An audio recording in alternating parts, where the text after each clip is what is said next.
ঝর্ণায় যাওয়ার জন্য আমাদের গাড়ি অলঙ্কার মোড় থেকে মিরেশ্বরের উদ্দেশ্যে যাত্রা করছে। গাড়িটা ঢাকা চট্টগ্রাম হাইওয়ে রোড দিয়ে দুরন্ত গতিতে এগিয়ে চলছে। এদিকে আমার রায়ান সাদের পুরি, তার মনে খুব কষ্ট। কি জন্য কষ্ট বলো? এই যে দেখতে পাচ্ছেন সে খুব কষ্ট পাচ্ছে, তার মনটা খুবই খারাপ। কেন মনটা খারাপ বলো বিহারদের, বলো। রায়ান সাদ নুরের মনটা খুবই খারাপ। সে একটি লেস চিপ চেয়েছে, দিতে পারি নাই, গাড়ি ছেড়ে দিয়েছে এবং গাড়ির থেকে নেবেই তাকে একটা লেস চিপ দেবো, ঠিক আছে? এখন বিহারদের বলো কি বলবে। আমাদের গাড়ি ইতিমধ্যে সীতাকুণ্ড বাজার পার হয়ে চলে আসে, দেখতে পাচ্ছেন। সীতাকুণ্ড পার হলেই বড় বড় পাহাড়গুলো দেখা যায়। আমরা এই পাহাড়গুলো দেখার জন্য মূলত যাবো। আর এই পাহাড়ের পাদদেশে আছে সেই খোয়াছড়া ঝর্ণা। আমরা সেই খোয়াছড়া ঝর্ণা দেখার জন্য মিরসরাই বড়তাকে বাজারে দিয়ে এগিয়ে যাচ্ছি। আর অল্প কিছু দূর গেলে আমরা বড়তাকে বাজার পেয়ে যাব। আমাদের গাড়ি বড়তাকে বাজারে পৌঁছালে সেখান থেকে আমরা পায়ে হেঁটে অল্প একটু এগিয়ে গেলেই সেই আমাদের খোয়াছড়া ঝর্ণার প্রবেশপথ পাবো। আমরা সেখানে এগিয়ে যাচ্ছি। আমরা খোয়াছড়া ঝর্ণা দেখার জন্য বড়তাকিয়া বাজার থেকে সামনের দিকে বিশ্ব রোড দিয়ে এগিয়ে চলছি, দেখতে পাচ্ছেন। এই যে আমার ছোট রাজপুত্র রায়ান সাদিদ নুরিন, কেমন লাগছে? ভালো। এই যে আমার বড় রাজপুত্র সাদমান সাদিক, মেজর রাজপুত্র শামসুদাইস। আমরা এখন সামনে এগিয়ে চলছি, দেখতে পাচ্ছেন ভিউয়ার্স। আমরা এই অল্প সময় হেঁটেই আমাদের সেই গন্তব্যস্থল খোয়াছড়া ঝর্ণায় যাব। সেই জন্য আমরা মিরসরাই বাজার থেকে পায়ে হেঁটে অল্প একটু জায়গা এগিয়ে চলছি। প্রথম খোয়াছড়া ঝর্ণা, আমরা সেই খোয়াছড়া ঝর্ণা দেখার জন্য মিরসরাই বাজার থেকে সামনে এগিয়ে যাচ্ছি। দেখছি আমার পরিবারের সদস্যদের নিয়ে আমি এগিয়ে যাচ্ছি। আমার রায়ান সাদিদ নুরিন। আমরা এখন এই গাড়িতে উঠবো। এই গাড়িতে জনপ্রতি 20 টাকা করে ভাড়া নেয় আর কি। এই গাড়িতে আমরা উঠবো। আমরা এই গাড়িতে উঠে আমাদের এই খোয়াছড়া ঝর্ণায় এগিয়ে যাচ্ছি।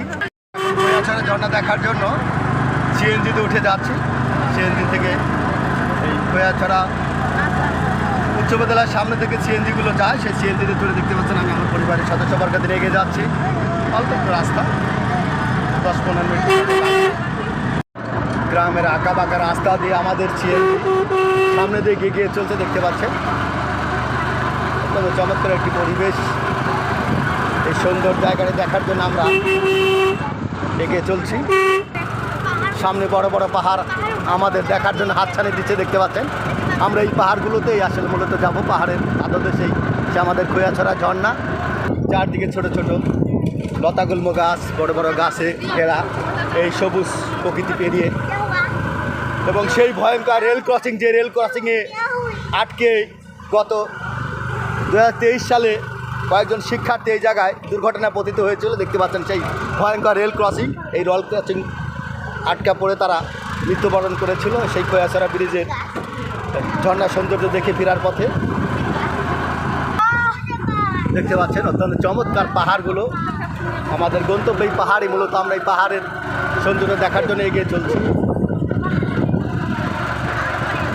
গ্রামের অসাধারণ প্রকৃতি পরিবেশ, আমরা এগিয়ে চলছি এই সুন্দর প্রকৃতি দেখার জন্য। আমরা ইতিমধ্যেই সেই খোয়াছড়া ঝর্ণা যাওয়ার জন্য যে গেটের কাছে চলে এসেছি।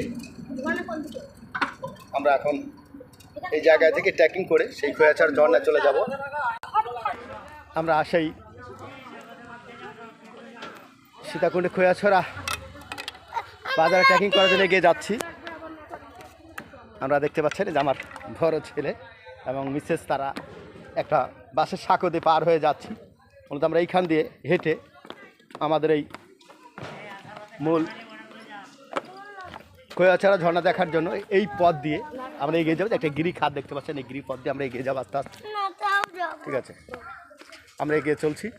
এই যে আমার পরিবারের সদস্যরা সবাই আস্তে আস্তে এই গিরি পথ দিয়ে, অর্থাৎ পাহাড়ি আঁকা বাঁকা পথ দিয়ে আমরা সেই জায়গায় যাব খোয়াছড়া ঝর্ণা দেখার জন্য। ঠিক আছে, যাও যাও।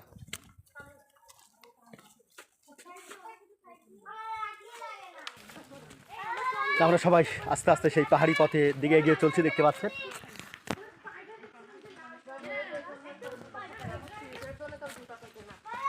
আমরা এগিয়ে চলছি, দেখতে পাচ্ছেন।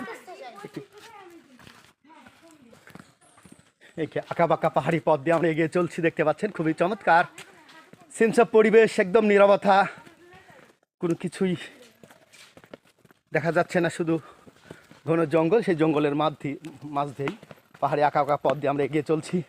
আমার পরিবারের সদস্যবর্গ আছে। আমরা সেই খোয়াশা ঝর্ণা যাওয়ার জন্য, সেই খোয়াশা ঝর্ণা থেকে পানিগুলো প্রবাহিত হয়ে দিকে চলে আসে, দেখতে পাচ্ছেন। অত্যন্ত চমৎকার একটি নান্দনিক পরিবেশ। এই সুন্দর জায়গা দেখার জন্য আমরা এগিয়ে চলছি। আমরা এগিয়ে চলছি সেই পাহাড়ি আঁকা বাঁকা পথ দিয়ে, গিরিখাতের মাছ দিয়ে হেঁটে, পায়ে হেঁটে আমরা সেই সুন্দর জায়গা ভ্রমণ করব। সামনে একটি মসজিদ দেখতে পাচ্ছি, এটা বলছে কাঁঠাল বাগান জামে মসজিদ। কাঁঠাল বাগান জামে মসজিদ পাহাড়ের উপর, ছোট একটি পাহাড়ের উপর এটা মসজিদটা। আমরা সামনে এগিয়ে চলছি।